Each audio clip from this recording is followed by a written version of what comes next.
Born of nuclear radiation and destined to walk the earth forever, welcome to Godzilla Reviewthon!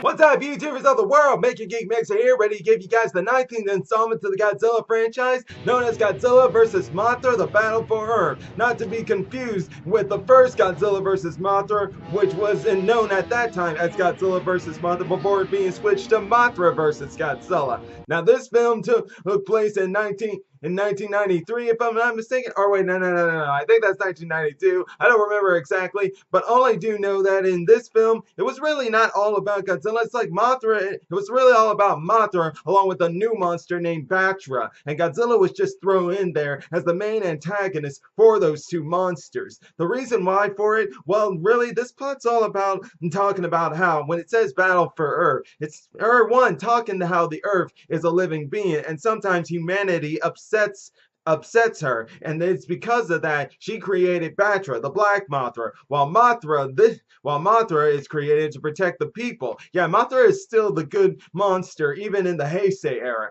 Now, I'll admit I don't like her new looking form in Heisei era. It's too fluffy looking like, but either case, what makes this movie interesting is just really some of the monster battles, but let's go ahead and get into the story of it, and that's in the fact that it starts off with a guy who shows off in a sort of Indiana Jones scene, and then he ends up being brought in, and then the Japanese government use him to go exploring on Infant Island, and that's where they find about Mothra's egg, a giant Mothra's egg, and they also find the twin fairies, who in this film are actually called the Cosmos.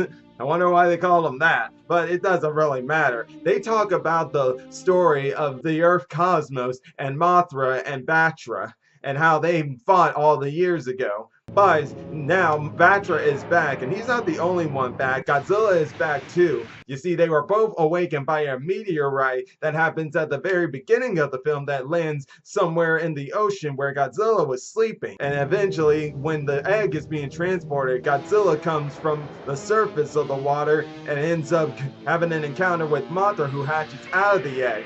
And eventually those two have a brief little fight, but eventually it's interrupted by Battra, who comes in looking to battle Mothra too, but ends up also inadvertently attacking Godzilla, and that's what causes those two to go underwater and fight, which I gotta say, for an underwater scene with those two fighting, it was actually really good. Much better than the one back in Godzilla versus the Sea Monster.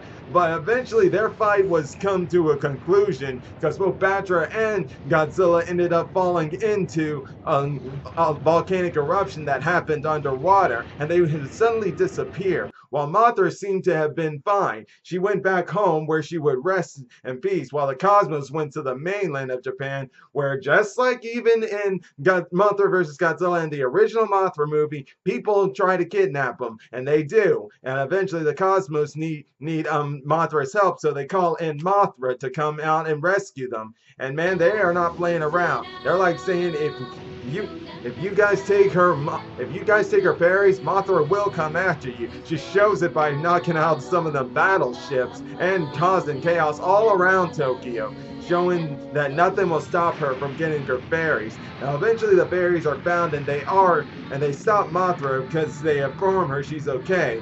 But before Mothra even heads back to the mainland, she decides it's time to transform. But while all that's going on, Mount Fuji is starting to erupt, show a lot of seismic activities, and a big eruption happens. And it turns out that big eruption happened because of Godzilla. He came out of Mount Fuji. He swam all the way from the Pacific Ocean all the way to the mountain of Mount Fuji, meaning he swam all the way through lava. Can you imagine that? I mean, just getting so close to lava, us human beings will just set on fire like Anakin Skywalker back from Star Wars. But here, he was amazing, like just shot out of that mountain and just walking on over into the town. It was insane. But he wasn't the only one who was still alive. It turns out Battra was alive too and transformed into its moth form to go face Mothra. Mothra doing the same, having transformed into her moth form and headed out to fight Battra, where those two were fighting in the sky for a while until Mothra was shot down and Godzilla came in and challenged Battra to a battle. And Battra was having a little advantage, or not an advantage per se, just knocked him over with one of the buildings. But as we know, Godzilla, especially this Heisei era Godzilla with all the power it has, you really think a moth's gonna stop him? No way. I mean, they can subdue him for a bit, but they can't beat him by themselves. It even shows Mothra trying to go after Godzilla, especially when she was trying to get Battra to help her out, knowing that she didn't stand a chance.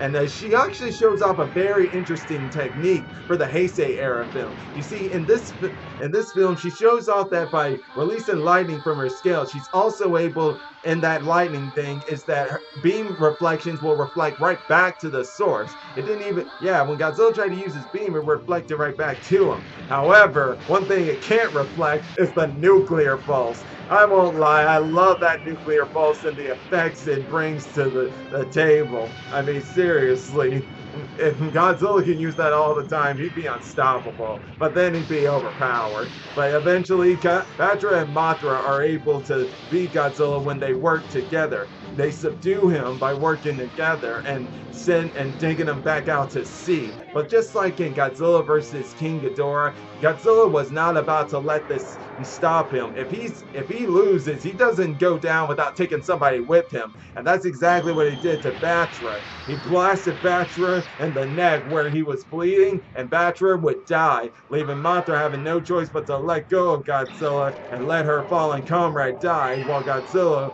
would would fall straight into the ocean, wouldn't show up until the next entry. And as for Mothra, it turns out she would now be going into outer space because there was a meteorite heading to destroy Earth, and she would try to stop the meteorite. And that's pretty much what the film is, guys. Like I said, there's not really much to this film. There's really all about a former ex-husband and wife having to work together again and eventually working their way to getting back together. And the whole environmentalist thing was a good plot story, but they oversold it as the movie went on. It was like the Earth this, the Earth's gonna punish us this for that. The Earth's gonna punish us this for doing that. I mean, we got the point around, guys. You didn't need to have to keep throwing that at us, but unfortunately, not all movies are great. That's gonna happen. Now, I do know in Japan, this one is like one of the top Godzilla movies. That was mostly because it was Mothra, and I know Mothra's like a huge fan favorite in the kaiju era. Some even put her up over Godzilla.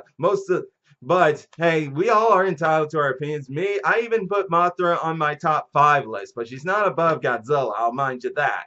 But either in case, still, what was really great is knowing that, considering how popular she is she was able to get away from the Godzilla franchise and have her own trilogy movies for the Heisei era. So I do give congrats to Mothra for being able to escape Godzilla's franchise, whereas other monsters such as Rodan wasn't able to escape the Godzilla franchise. It was great. It was great for her. But this isn't exactly one of my best Godzilla films. I mean, sure, it has its good sides, but it's not really the best. Why? Well, like I said, guys, in this film, it's got its good sides and it's got its bad sides. Unfortunately, too much of the bad sides with the sense of, as I said, too much overuse of saying the Earth and the environment is polluted by mankind, and we oversell that thing way too much on that. And then there's the fact that they already rehashed some of these things with Mothra, with the Mothra fairies always being taken away. Like, we already got that, and we had a bit of that human greed, but not exactly. It was more thievery. I mean, some part had human greed, but not so much. So, but if I were you guys, I wouldn't really worry about seeing this as a must-see Godzilla film. This is more like a filler movie in the Heisei era. And while it's still good, the monster reactions are good, some of the special effects were good, it's still not exactly a main plot in in the Heisei series or in a must-see Godzilla film. But that'll be all for today, guys. And if you enjoy my videos, all you gotta do is click the like button and hit the bell icon to be notified when I make more videos, and also subscribe to the channel. Almost forgot about that. But either case, if you guys are enjoying my videos, then do just exactly that. And I'll see you guys next time in Godzilla Reviewthon! Until then, MegaGeek Mixer signing out. Bye!